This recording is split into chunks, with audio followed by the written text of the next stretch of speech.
In today's video, I'm going to show you how to check your order history on Facebook in a quick and simple way. If you've ever bought something through Facebook, needed to review a payment, or just wanted to find a past order, this guide will walk you through the process step by step. This is especially helpful if you want to confirm a purchase, check details, or keep track of what you've ordered. And before we begin, if you find this video helpful, make sure to hit the like button and subscribe for more easy tutorials just like this one. All right, let's get started.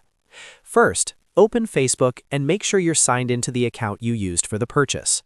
Once you're on the home page, look for the menu option. On mobile, this is usually the three-line menu icon, and on desktop, you may need to look in the side panel or the top navigation depending on your layout. Click on Menu to open the available options.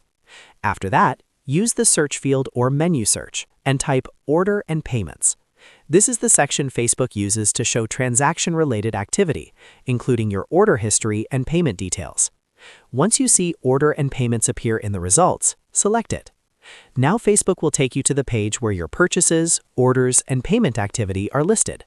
From here, you can review your order history and look through any items linked to your account. If you need to find a specific purchase, scroll through the list carefully and check the dates, sellers, and order details shown on the page.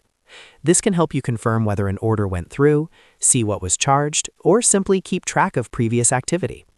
If you don't see the exact order right away, make sure you're logged into the correct Facebook account, because order history is tied to the account that made the purchase. Also, depending on whether you used Facebook Marketplace, MetaPay, or another connected checkout option, the information may appear slightly differently.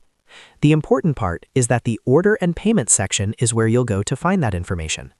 Once you've found what you need, you can close the page or continue reviewing other purchases as needed. And that's it. You now know how to check your order history on Facebook. It only takes a few moments once you know where to look, and it's a great way to stay on top of your purchases and payment records. If this tutorial helped you out, please give it a like and subscribe to the channel for more simple step-by-step guides. Thanks for watching, and I'll see you in the next one.